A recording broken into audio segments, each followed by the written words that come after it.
Hi, Bible భాష్యానికి స్వాగతం.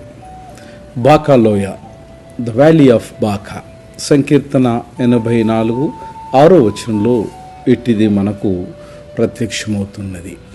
నీ శక్తిని ఆశ్రయించు వారు ధన్యులు, వారి హృదయంలో సియోనుకు పోవు మార్గములున్నవి, వారు బాకాలోయలో పోవచ్చు దానిని ఒక ప్రకాశము గల స్థానముగా చేసుకొందురు అని కీర్తనకారుడు రచించినాడు. బాకాలోయ అనేది బైబిల్లో కేవలము ఒక్కసారి ఇది ప్రస్తావించబడినది. అది సంకీర్తన 84 6వ వచనంలో. ఇట్టి బాకాలోయ యొక్క ఖచ్చితమైనటువంటి స్థలము తెలియకపోవచ్చు. బహుశా బాకాలోయ అనేటువంటిది ప్రత్యక్ష ప్రదేశము కాకుండా ఒక ఆధ్యాత్మికమైనటువంటి లేదా భావప్రాయంగా ఉపయోగించబడినటువంటి ఒక ప్రతీక కూడా కావచ్చు. బాకా అనేటువంటి హీబ్రూ పదం యొక్క అర్థం, ఇది క్రియాత్మకమైనటువంటి పదములో నుంచి వచ్చింది. దీని అర్థం అడగడం లేదా ఏకాంతం అనేటువంటి భావన.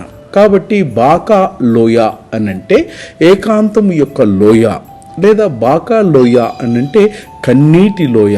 బాకా లోయ అంటే వేదన యొక్క స్థలం అని దీని యొక్క అర్థాన్ని బైబిల్ పండితులు వారు అందిస్తూ ఉన్నారు. బాకా లోయ బాధలు, కష్టాలు, ఆత్మీయమైనటువంటి శోకాలను సూచిస్తూ ఉంది. అయితే సంకీర్తనకారుడు చెబుతున్నటువంటి సందేశం ఏమిటంటే, దేవునిపై నమ్మకంతో ప్రయాణించేవారు ఈ కన్నీటిలోయనే నీటి చెరువులతో నిండినటువంటి జీవమిచ్చే స్థలంగా మార్చుతారు. బాకాలోయ మన జీవితంలో వచ్చే కష్టాలన్నిటినీ, కన్నీటిని, కష్టకాలాలను సూచిస్తూ ఉన్నది. కానీ దేవుని పట్ల విధేయత, దేవుని పట్ల విశ్వాసము, దేవుని పట్ల చేసేటువంటి ఆత్మీయ శ్రద్ధ, ప్రార్థన నడిచేటువంటి వ్యక్తి ఈ కష్టాలను ఆశీర్వాదకరంగా మార్చుకుంటాడు. బాకాలోయ అంటే మిత్రమా బాధలు, కన్నీరు, శోకం.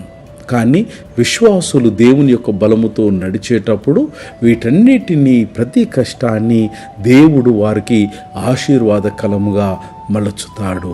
God bless.